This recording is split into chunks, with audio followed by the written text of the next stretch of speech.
Koppel, host of the Time for Coffee podcast, where you get firsthand career advice into the jobs and industries that interest you the most. And before we start today's show, I have a quick favor to ask you. If you haven't already, I'd be incredibly grateful if you give us a rating and a review on iTunes. And if you're like me, you need to do it now because you'll forget later and because it's the best way to help others who may be in search of career advice to find this free resource. So press pause if you haven't done it and do it right now. I'll wait. Thanks so much and enjoy today's show. Hey there, Java junkies. Welcome back to another episode of T4C. If you're interested in learning more about what it's like to work in cybersecurity, then this is the episode for you. Because my next guest is the founder and CEO of CyberSC, an advisory firm that helps startups and small businesses enhance their cybersecurity needs. But before I introduce you to Dominic Vogel, a cybersecurity expert with 12 years in the field, I want to make sure you're signed up for the Java Junkies Journal. That's T4C's newsletter, and it features career advice and job-seeking tips, as well as unique insights into dozens of different industries from the professionals like Dominic who are actually working in them. Just head over to the Time for Coffee website at coffee.org, and the sign-up box is right there.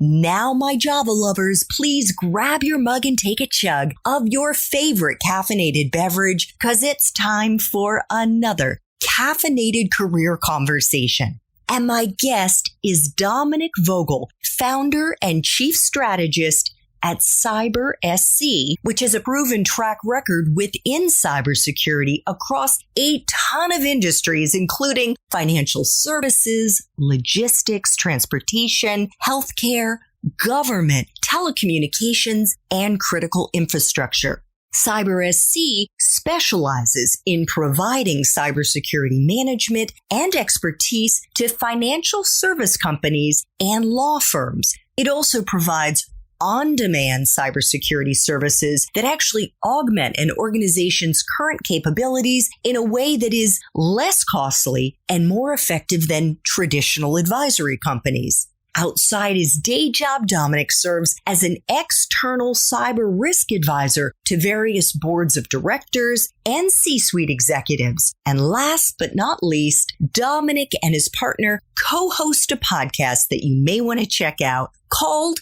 Cybersecurity Matters. It launched 2 years ago. And as of the time that we are doing this recording, which is the very beginning of August 2021, they have dropped around 90 episodes, so plenty for you to binge. Dominic, welcome to Time for Coffee. Are you still caffeinated on your tea and ready to go? You bet. I'm all amped up. Fantastic. Well, as I said, it is early August 2021. I am on the East Coast of the U.S. You are in North America, but up in the beautiful British Columbia of Western Canada. How is the weather now in BC? It's been a lovely summer. This is the time of year that we wait for all year, so I am happy you're catching me on a very good day. Oh, wonderful. So do you live in the city or are you out in the burbs? So we live about 35 minutes east of Vancouver. Oh, God. I have to tell you, Vancouver is one of my all-time favorite cities. Spectacular.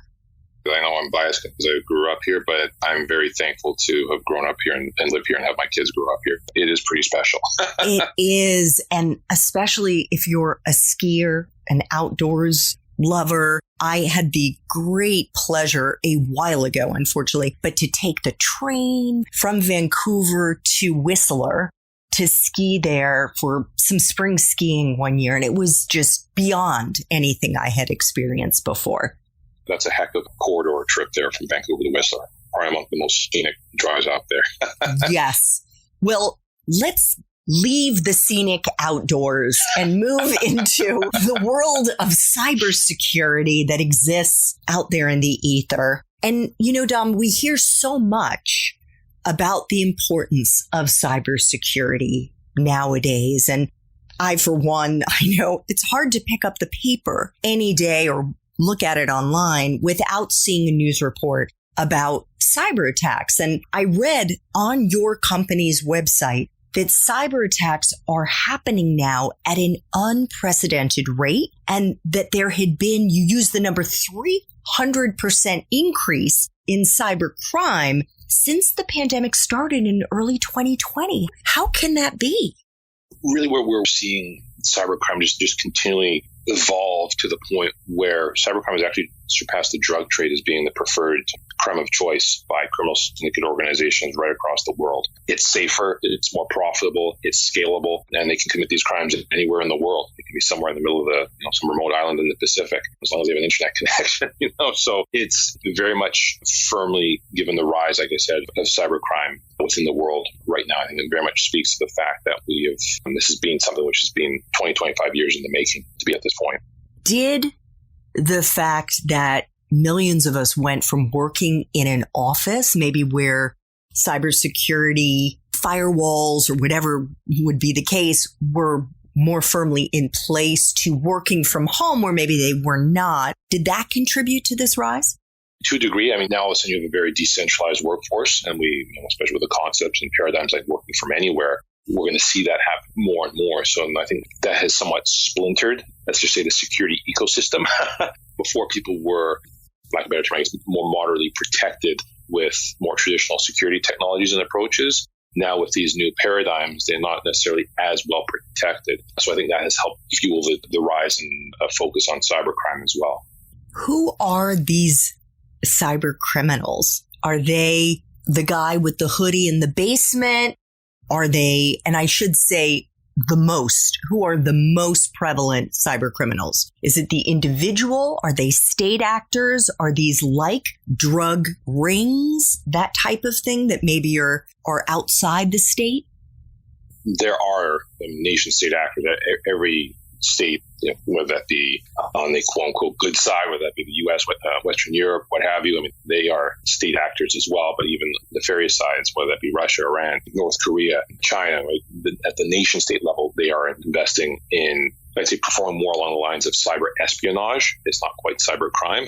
But let's say from a private sector perspective, every single criminal syndicate organization, and they're massive criminal syndicate organizations throughout the world, right? North America, South America, Europe, anywhere where there are people, criminal organizations exist, right? And that's been true since the days of ancient Egypt, right? That's nothing new there per se. What is new, though, is that there's a new venue for committing crimes, and these criminal syndicate organizations see the opportunity in that, and they've invested heavily in being able to commit these scalable crimes throughout the world. How would you describe cyber attacks? What does a cyber attack look like? It means different things and can mean different things to different people. Some of the more common cyber attacks, I'll just run through some of the more common scenarios right now. So one is a data breach. So that's where sensitive information, sensitive data, whether it be sensitive business information or client or customer data, is stolen. And if it's stolen, that means then as an organization, you may need to declare a privacy breach, a security breach. You may be slapped with regulatory fines. You may be hit with a class action lawsuit by your shareholders or your employees for not properly protecting your data. So that's one particular example of a cyber attack. Another one could be what's referred to as ransomware. Ransomware is where your IT systems and your data are held for ransom. It's basically almost like the kidnapping of the 21st century. Right? They've kidnapped your key systems and IT and business systems and data. In order to regain access to that, you have to pay a ransom. Ransomware is probably it's almost like a digital wildfire. It's just running rampant in small and mid-sized organizations throughout the world. So that's another example of a very common cyber attack that we're seeing right now. Wow, that is fascinating. I also read on your website, and we touched on this in the Espresso Shots episode that we just finished recording. And by the way, check out show notes for this episode to see if Dominic's Espresso Shots episode dropped. That's the one where we get into how you can break into this industry if you're interested. But you say on your website, Dom, that 43% of cyber attacks are actually targeting small organizations, not the big ones, and that 60% of small businesses won't recover from these attacks, don't recover from these attacks, and end up going out of business after about 6 months. Why is that? It speaks to the level of unpreparedness at the small and mid-sized business level. Most enterprises, and let's say Fortune 500 companies, are very well prepared to deal with cyber risk and have fairly extensive cybersecurity capabilities. It's because they've been a target for many more years than the small and mid-sized businesses. It's only been within the past 10 years or so where small and mid-sized businesses have, as they become increasingly more online, more digitized, undergone digital transformation, they come to the forefront. And now all of a sudden, cyber criminals are realizing that there's a whole bunch of small and mid-sized organizations that they can basically digitally break into at a fraction of the cost compared to breaking into a enterprise organization and still be able to reap the same rewards. I think about it almost like if you're a car thief and you're looking in a crowded parking lot. Sure, there's going to be the supercars like the Ferraris and what have you that you could break into, but they are all under lock and key and have state-of-the-art security systems to prevent them from being stolen. But there's a ton of other cars which may not be as fancy, but can still provide some value on the black market if they're stolen. And they're not; these cars likely don't have their doors locked, right? So that's sort of the analogy that I give with where we are right now, where small and mid-sized businesses, cyber criminals are just chomping at the bit because they provide incredible value from a theft perspective, and they're not, like I said, they're not very well protected or secured. And that's usually because, in terms of the value, because of the ransomware, Yes, exactly. Ransomware right now is probably the most common way that cybercrime is monetized, or that criminals are monetizing by exploiting on a lack of cybersecurity at an organization. Okay. So let us get into it, Dominic, in terms of what you do for your small business clients. You focus, I believe, on serving financial service companies and law firms, so the smaller ones. Is that correct? That is correct. And why do you focus on these industries in particular?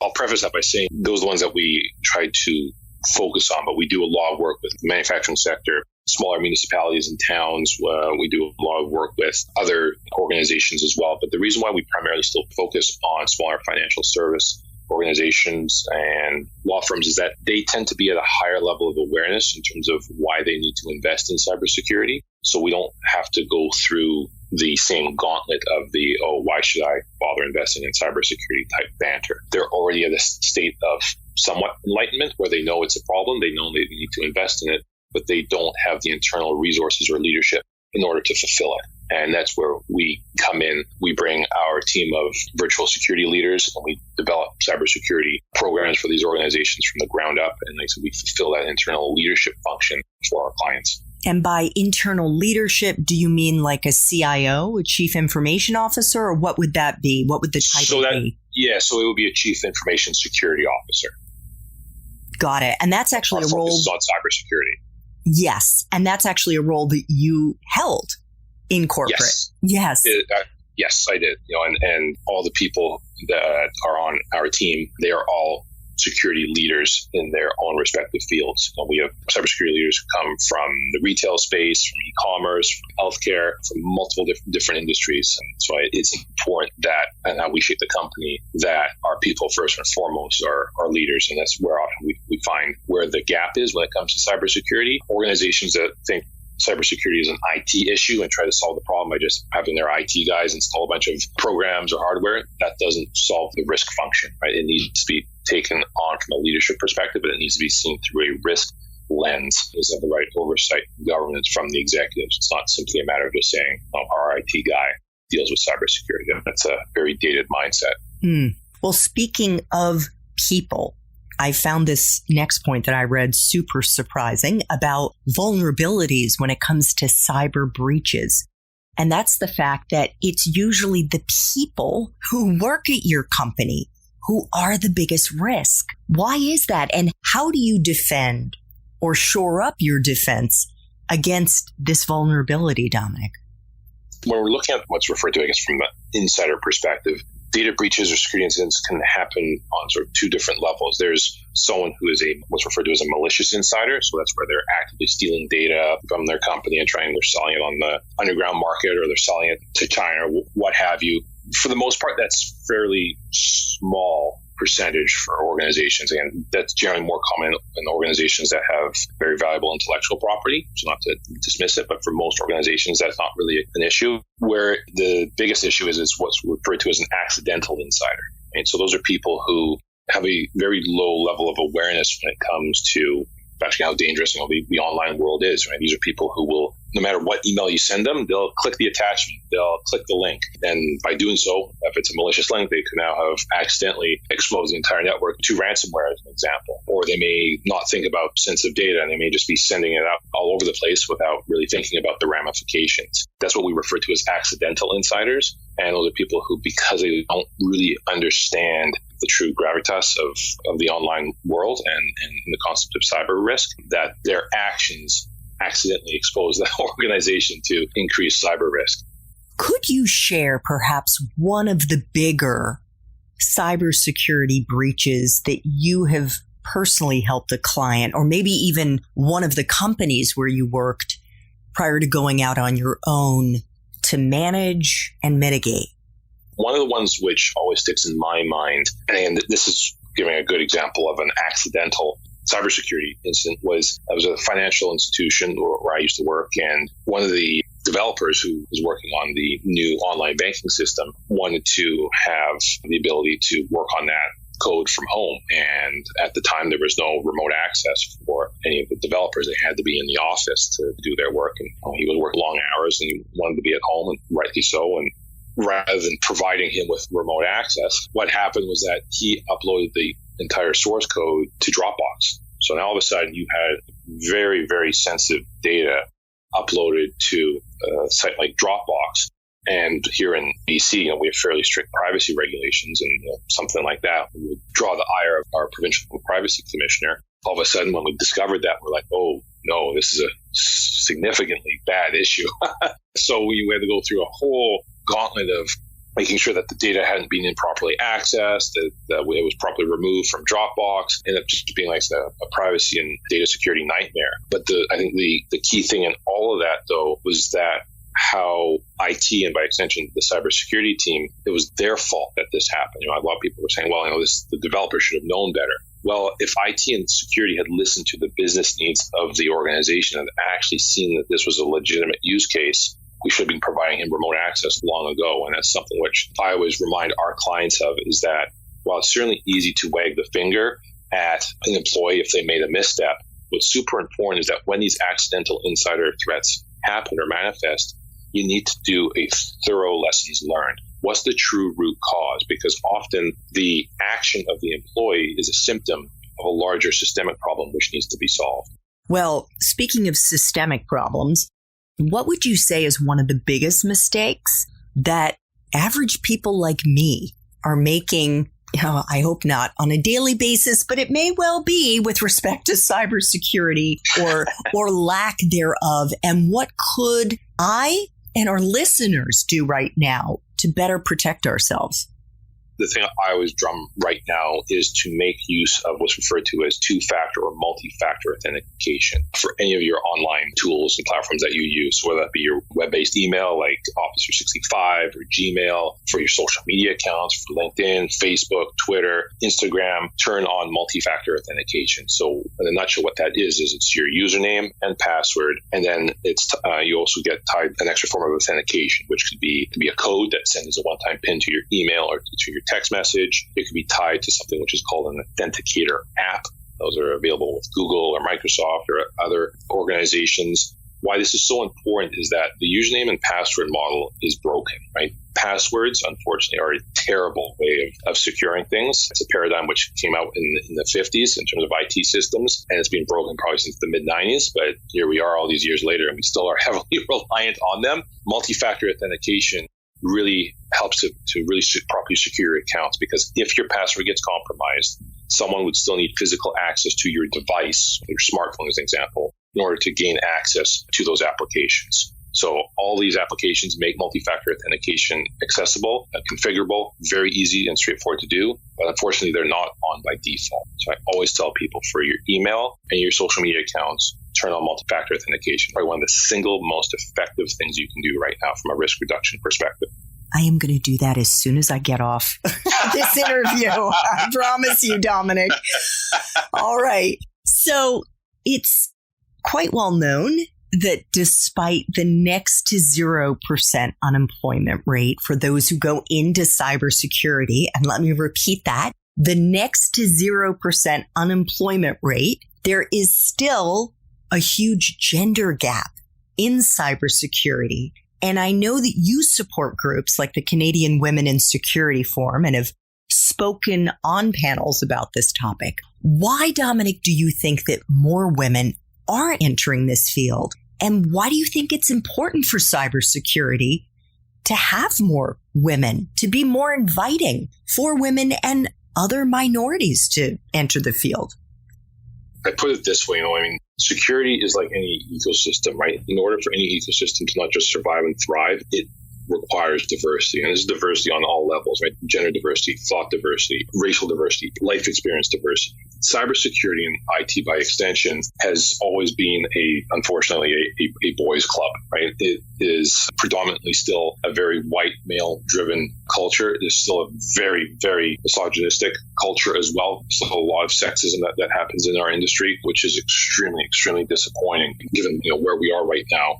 We need to see greater levels of diversity and inclusion in the field. And for me, I recognize that the paths that I have taken growing this field have been much, much easier than my non-white counterparts. I recognize that any roadblocks I've ever encountered have been very minimal. And I couldn't look at my daughter, my kids in the eyes if I didn't try to do more to make sure that there was more equitable treatment in not just in my field, but in society as a whole. So I think it's super important for everyone in this field to make the field as diverse and inclusive as possible. It saddens me that we still see so much sexism and misogyny within the field. In many ways, it's a microcosm still of the way society is today. So I always make sure that it's incumbent for my colleagues and peers, especially my white male peers and colleagues, that they go above and beyond to make sure that, as an example, when I'm on a panel, I make sure that there's good representation there. It shouldn't just be white males, right? And it's actually just happened a few weeks ago where I was invited to be on the panel. It was all white males, and I said, I can't participate. Give my spot to a female or someone else who is deserving to be on that panel. It should not be all white males. So I think those types of actions are important to make sure that we reach true diversity and inclusion in the field. Got it. Okay, well, thank you for that. So let's flash back really quickly, Dominic, to when you were in school. You went to Simon Fraser University in British Columbia in Canada, and you majored in computer science. Did you know what you wanted to do with that degree when you graduated? I did, yeah.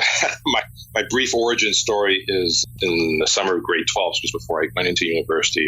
I knew I wanted to do something with computers and with technology, but I wasn't sure what. And my dad, who was a computer science high school teacher here in Vancouver, since retired, but I remember he brought home a stack of technology magazines. And he says, there's got to be something in here that interests you. I spent days pouring through all these magazines, and one day this magazine popped out of nowhere, and it said information security, which is another name for cybersecurity. And I read the magazine cover to cover, and I was just enamored with it.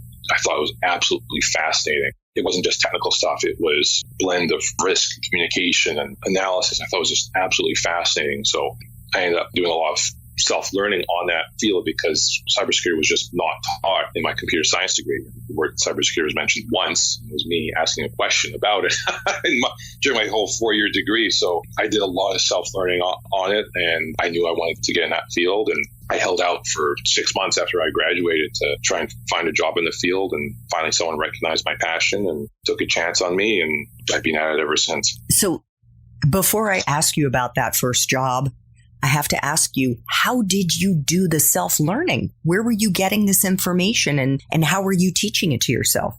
The gift of the internet. So there's a lot of cybersecurity websites that I did reading on, and I still read them to this day. I studied for a entry-level certification. It's called Security Plus. I remember buying that textbook, studying it, taking the test, getting certified. So there was a lot of, like I said, very self-driven learning through purchasing various textbooks online and reading as much as I could. What are those certifications that you would recommend people look at? Highly recommend. Like for people looking to start into the field, it's called Security Plus. It's the word security with a plus sign after. Quick Google search on that, and it'll all pop up. But I always recommend that to people that I mentor and coach, and we're looking to start in the field.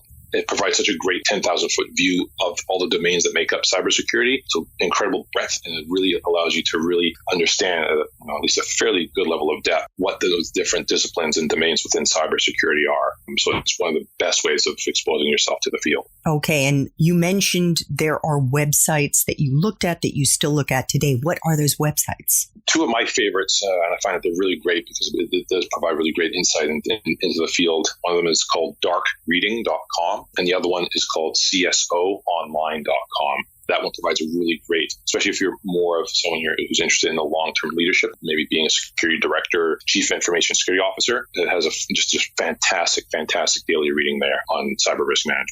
Excellent. Thank you. Okay. So what was that first job, Dominic, and how did you get it?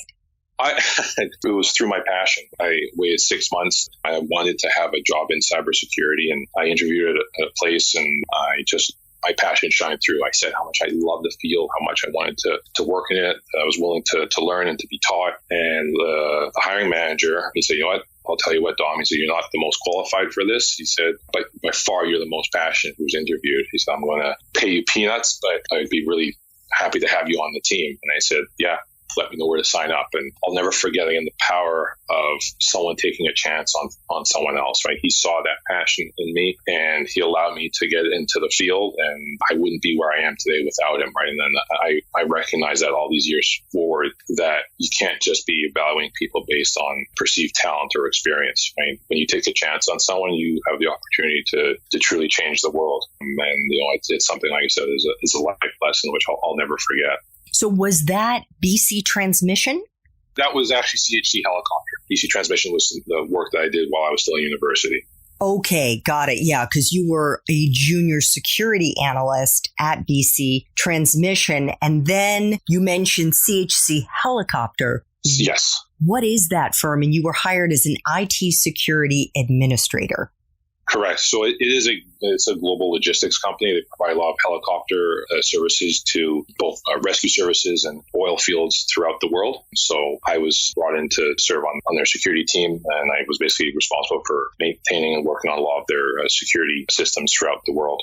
And so were you getting taught this on the job? How were you actually executing? Speaking to the power of mentorship, the senior administrator took me under his wing, taught me every day. That was probably the most amazing 3 years professionally that I learned during my career, and it just impacted me in so many ways, right? Again, it speaks the importance of mentorship, and not just throwing your young into the fire kind of thing. By carefully nurturing and mentoring, that to me is how you end up building an amazing security workforce, is by investing properly that way. Well, around this same time that you were working at CHC Helicopter, you also became a security blogger. You blogged on Tech Republic, and you then, after you spent 3 years there, went into the financial, not at Tech Blogger, but at CHC Helicopter. You then went into the financial services industry, and you took a job as a security analyst at First West Credit Union. And your title was security analyst. You worked there for, I guess, a couple of years. And in 2015, you founded your company, CyberSC. I have two final T4C questions for you, Dominic. I ask all of my guests these questions. The first one is, could you share a time in your professional life when you struggled? Maybe you even failed or face planted on the job. But the most important part of this story is how you persevered, and if there was a lesson that you learned in the process. Yeah, I'd say the thing that story I always share is it was towards the end of my corporate career where I was feeling increasingly tired, jaded, cynical. I felt like I was losing touch with my inner self, and I decided to take a leap into entrepreneurialism. I knew nothing about being an entrepreneur. I'd never even thought about it. I always thought I was going to be, work my way up a corporate ladder kind of thing. And it was scary being an entrepreneur, being the sole person who brings income into the family, having young kids. And, it It was scary to take that leap. But like I said, I persevered, and these past 6 years have been among the most amazing, both personally and professionally. And having gone through this self-discovery journey to really discover who I am, I was very, like I said, that taking that leap I'm very, very blessed to have gone through that. So what was the struggle? Was it after you left and getting the business up and running? Is that part of it? I'd say it's part of it. I'd say that the main struggle, though, was that corporate destroyed who I was. The struggle was that I couldn't bring myself to go to work anymore. The struggle was that I lost my sense of identity and inner self and my inner purpose. So it was, I guess, a lot of reflection and trying to figure out what your path forward would be. Yeah, it was, like I said, my last almost 6 months in corporate was wandering, right? I lost who I was. And I was physically in an office, but I was not doing anything. I just lost myself. I rediscovered myself in an area where I never thought I would. And like I said, in that field of entrepreneurialism. And how did you do that? Just by immersing myself in things which I never really bothered to learn, things like relationship building, things like networking, things like developing a sales strategy, or saying, what would be my product offering or service offering? Who are we going to serve? Actually, having a sales call. I never had to do a sales call before I became an entrepreneur, trying to close the deal. I'll never forget the rush when I got my first client. By just learning so much about that and learning that I love public speaking, that I love speaking to others, that I love investing in relationships. Those are all things which corporate me, A, didn't like, or B, didn't really fully explore. So that is what sort of propelled me and keeps propelling me as an entrepreneur, is that every day I find out something new about myself. Oh, that's fantastic. So really pushing yourself outside of your comfort zone helped you to uncover other parts of who you are. Exactly. And that's why I said I always thought that the corporate version of me was the real me. But like I said, through these past 6 years as an entrepreneur and through the self-discovery, I've actually now realized who I was always meant to be. And that person who was inside me finally had the opportunity to come out. Oh, my goodness. And I'm sure that was, while an exhilarating experience, also a very scary experience in the beginning. Oh, absolutely.